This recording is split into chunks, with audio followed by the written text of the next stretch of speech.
Hey everyone, and welcome to the DealMachine Real Estate Investing Podcast. Today's guest went from being a struggling musician to a real estate investor, and now because of the flexible schedule he has and the freedom to do what he wants when he wants, he can be a skilled musician again. So today we've got David Modesto, and we're going to talk to him. My name is Ryan Haywood. Back in 2019, I got started doing real estate through a wholesaling challenge for 30 days. 14 days later, I got my first deal. I've gone on to do over 450 deals in my time. Thanks, Ryan. Yeah, and I think one cool thing about David is he actually made $150,000 in his first year. So a lot of people may be saying, man, I'm kind of slow to get started. But the great thing is they started making 200 calls every day, from the get-go. And that's a huge reason why they had the success. Did 10 deals that year, 15,000, is what they made on each. So that's a big takeaway I wanted to get early in the episode. And if you guys don't know, my name's David. I actually co-founded DealMachine 8 years ago. We've helped people close over 10,000 of their first deals in all 50 states. And we bring you this podcast to share exactly how they were able to get that success. So I know you're going to learn something from this episode. So how much did you make on your first wholesale deal, by the way? So my very first wholesale deal, that was a couple years ago already, I made a $15,000 wholesaling fee. Oh, that's pretty good. Nice. 15,000. It's definitely, I would say, better than the average for a first deal Yeah. that we hear on the podcast. Yeah, it wasn't That's bad. great. Where was that? That was out in Florida. And that's where you live? Yeah, I'm originally from Miami. Okay, got it. So I want to know a few things. The first thing is what drove you into doing a wholesale deal in the first place? So, I had nothing to do with wholesaling. Like, I was not involved in any way. And then randomly, a buddy of mine contacted me after having met who is my current partner in wholesaling. And they just kind of just put it on the table. They're like, hey, man, this is what we're doing right now. There's potential here to make money. It's easy to learn. So I was doing like a bunch of like gigs at the side at the moment. At that moment, I was a struggling musician, I guess you could say, the typical story. So I was like, perfect. I have all the time in the world to dedicate to this, to learn it, and, to give it my all. So we picked it up as a team, all three of us. Eventually, one partner kind of decided to go his own way. And so my other partner and I remained, and we've been wholesaling ever since. Wow. Okay. So when you say a partner, does one of you do like marketing? One of you talks to the seller, or do you guys just both kind of operate independently, or how do you split up those duties? So I basically focus on acquisitions. They focus on getting it sold. Nice. Okay, got it. So you find the deal, you're doing the marketing, you're talking with the seller, and then they're the ones who find the buyers, and they sell that for hopefully a bigger spread. So y'all split the spread 50-50, the difference? Yeah, bingo. Okay, got it. Very cool. What do you find most interesting about the acquisition side? Why is that the piece that you do? Talking to people. Talking to an endless amount of people. I saw the video. I forget the name. It's one of you guys, one of the team. He had that video where he was going over kind of like the basic skills required, and one of the things that he hammered on was like, hey, you get on that call and you make a friend. Right. Yeah. And so that's like my motto. That's what I focus on. I don't even focus on like the house or the property. I just go in there, looking to build a relationship. Yesterday, man, you guys could probably see it on the dialer history there. I got on a call, and I was on that call for over an hour and 45 minutes with this guy on That's the awesome. dialer. Yeah, brother. And I guess at 9 o'clock, the dialer cut off, and the call dropped, so I had to call this guy back from my personal phone, and we talked for like another hour. Oh, that's so funny. So you know why it does that at 9 o'clock, right? Because Of course. there are, I guess there's rules. There can't be any telemarketing calls after 9 o'clock. So we built it so it would just cut that off. Yeah. Honestly, as an investor, it doesn't even fall within telemarketing because you're not selling anything, right? You're making a friend and asking if they want to sell their house. But just through an overabundance of caution. That's why we built the dialer to close off at 9. Honestly, we should make a little bit of adjustment so it doesn't cut your call off in the middle of it. So sorry about that. That's so funny. That's like the first time that it did that. But it's new, right? So it's like a month long. Were you guys doing cold calling before we just launched that? Yes. Got it. Yeah, I've been doing cold calling basically ever since I've been wholesaling. Yes, and you said about a year ago, right, or 2 years ago was when It's you did going that on first 3 years now. Okay, well, congratulations. Thank you, I'd say brother. you made it. A lot of people struggle. I mean, it's hard to start a business, so that's very good on you for having that success, been able to do it for 3 years. And so, is that a typical type of deal for you guys, where you cold call the lead and your partner would sell it, you'd make $15,000 and split that? Yes. Awesome, cool. That's nice. You guys found a little sweet spot there. Absolutely. How do you get your leads? What do you look for to call 2,000 people? That's a lot of leads. Where do you get your leads? Lists, government lists. Okay, what are the examples of the government list? Water shut off. Oh, okay. That's the list I'm very calling now. interesting. Yeah. Where do you get the water shut-off list, if you don't mind me asking? I emailed the government official. Okay, not the water company, but somebody in the county? Actually, it might have been the water company. Yeah. It's either the government official in the county or the water company, depending on whatever the city's doing. In this case, I believe it was the water company, yeah. Okay, got it. Yeah, no, that's a great strategy because I hear it a lot on different podcasts and stuff that I listen to, but in my own market, I've never been able to do it. So I even emailed the water company and they were like, no, dude, we don't give away that type of information. But what I found is in DealMachine, there's actually a lot of different lien types. So lien is when somebody doesn't pay their bill, they put a lien on the property, meaning if they sell the property at any point before they take any money, they have to pay these people they owe for various things. And there is a utility lien, right? Which is kind of where the water lien would fit in. Absolutely. Absolutely. So that's what I love about DealMachine. Anyway, basically. Yeah. So now I kind of answered my own question, but I mean, if you can get it straight from the actual water company, I would do that too. Just can't do that in my location. So I've got to go the lien route, but that's so great. Your city will respond and give you guys that list. So what do you do then? You just upload it to DealMachine and that's where you match the contact info and just start calling? That's it. Love it. What's the start of your conversation though? So you get them on the phone. Like, how do you build the friendship or the relationship to the point where you have that conversation about this house that might be distressed? How do you break that? How do you blend those conversations in? How do you have that conversation of, you have a distressed house, you're interested in selling it? How do you do that? Well, I just get on, and I don't like to waste time in the initial first sentence has to immediately, the first two sentences have to say who you are and why you're there. Otherwise, you're getting hung up on. So I just call when they pick up. I'm like, hey, is this the owner of blah, blah, blah, blah, blah, blah, the address? They're like, yes. And I'm like, great. I was just wondering if it's for sale. Boom. And then that sets it off. Like, I wasted no time. I didn't ask, how you doing? You know what I mean? Which is usually when you get clicked on. So I had to train myself, because even in the beginning, I'd be like, how you doing, sir? I was just wondering if the house is for sale. I had to train myself to eliminate completely the how you doing. Useless. Out of here. Not needed. Yeah. Get straight to what you want and then let them filter information from you. So for you tell them your name. Do you tell them your name? Brother, sometimes we're 45 minutes into the conversation, they still don't know my name. Nice. All right. So you ask for the person that owns the property. You ask, is the house for sale? They say yes. What's next? Hey, I just want to confirm with you how many beds and baths. So you actually go into some detail on the actual property itself. Yeah, immediately. How much information do you guys do? Appointments? Do you go and actually look at the property, or is all of it remote? It depends. So right now I'm in Amarillo, and the properties that I was seeing out here I was able to go to in person, but right now I'm calling in Corpus Christi, which is 9.5 hours away, so it's going to be all remote. You know what I mean? Okay. And I'm straight up, I don't I don't pretend to be the end buyer.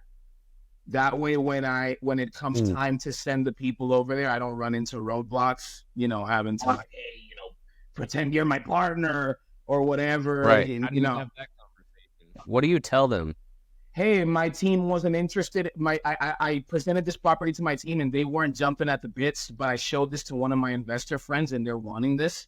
And then sometimes I'll even telling them, hey, look, they're wanting it at this particular price. What can we get this under so that I can make some money on this?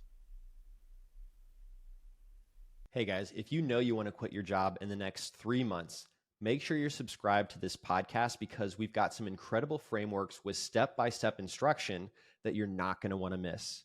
Also, leave us a rating and review to let us know your favorite parts and why you want to get financial freedom. Interesting. So you kind of give them the this is what I do. You're a deal finder. How do you explain that to the seller? What your role in it is? I say that initially I'm calling to inquire about the property for myself. Then when I have all the information, I've showed it to my team and they're not that interested. But I have some guys who are, and I can help you get this sold. I'll act like a sort of middleman.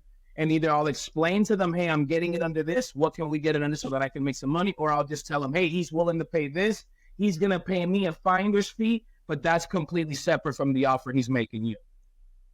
Yeah. How did you build your buyer's list? Trial and error. What did you start? How did you start building your buyer's list? I believe we were using PropStream at first. Then I even contacted some title companies for a while and asked them, hey, who are the hot buyers in your area? And then once you meet one, they kind of connect you with a few more.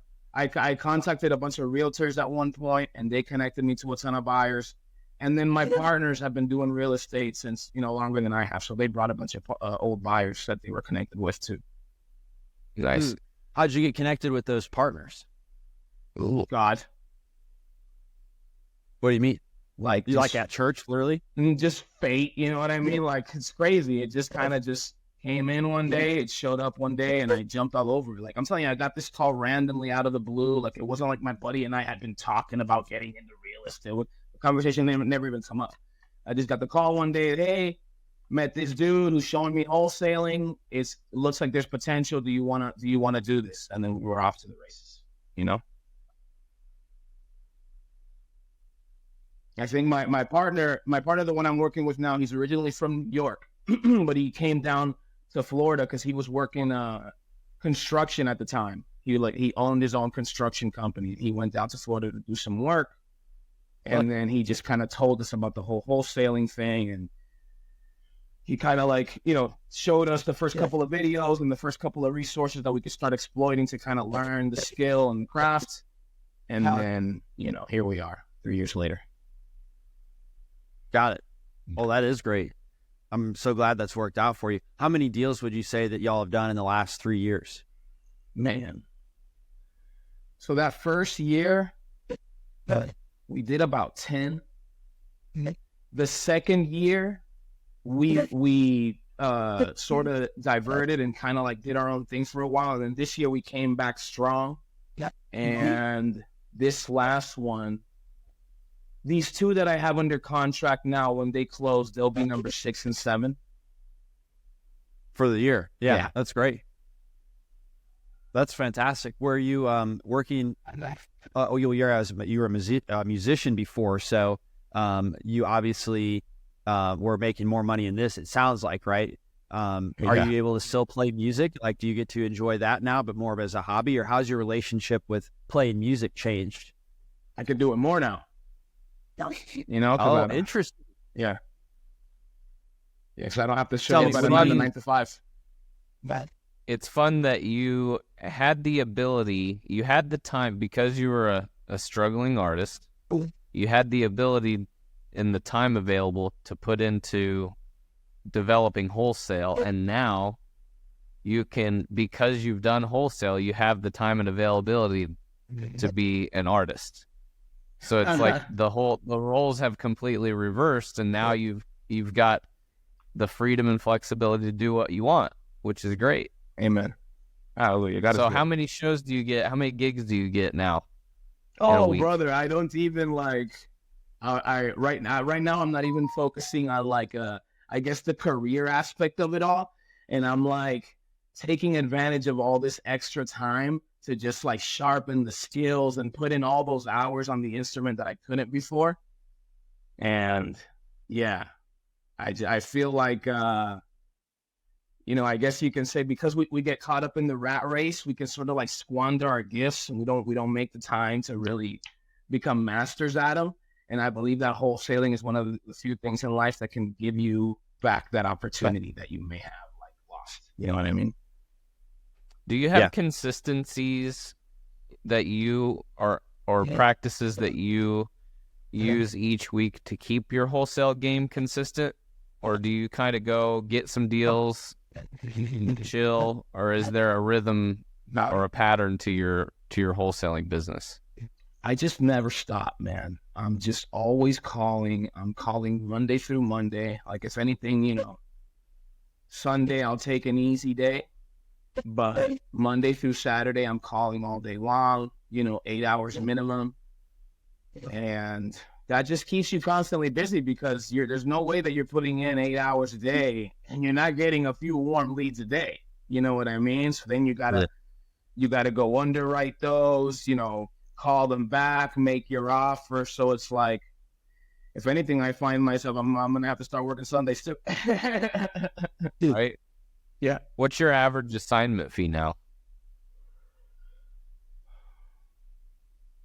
Nothing under 10 to 15, and we're always going for higher than that. Like we're always going for like minimum 20. Yeah. Love it. So yeah, in your first year, it sounds like you guys did about $150,000, right? 15,000 times 10 is pretty nice.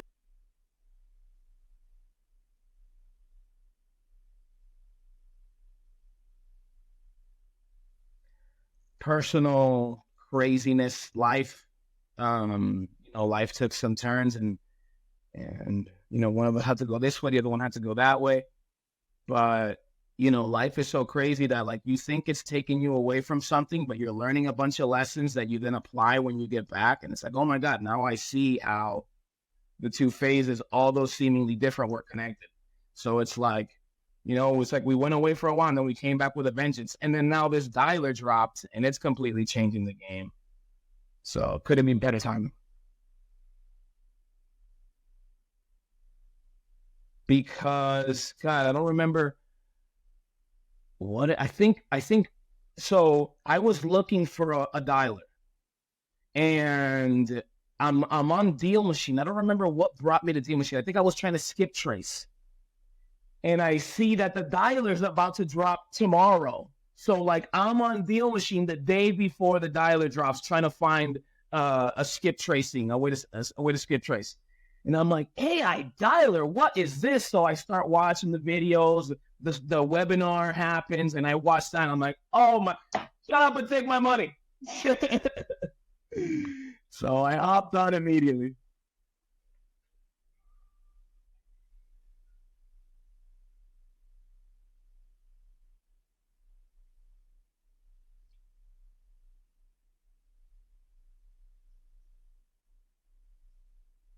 Is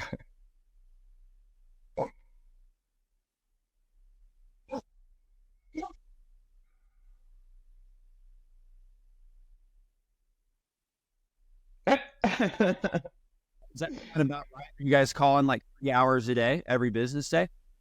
So it's a lot, right? Because like we're calling, then we'll get a warm lead, and it's a long phone call, right? Because you're making a friend. Yeah. And it ends, right? Yeah. It extends, and then not only that, but then now you got all the details on the property. Now you got to start doing your research. You know what I mean? So you can start getting your offer lined up. So like it'll add up. It'll add up.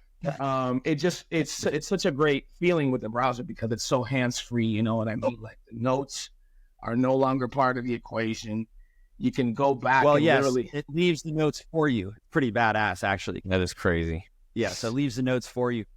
Do you wear AirPods or are you just talking to the computer? How does that work? I talk into the computer. Okay, cool.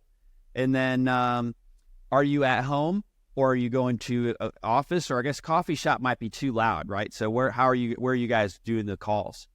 I'm in my hotel room, and then I've got my VA. You know, he's out in the Philippines, and he's got like a little like office studio in his place that he built for particularly what he does. So, you know, it's always quiet. We never have any issues. You know, I'm on a Wi-Fi here at the hotel, so my connection's always good. So is his.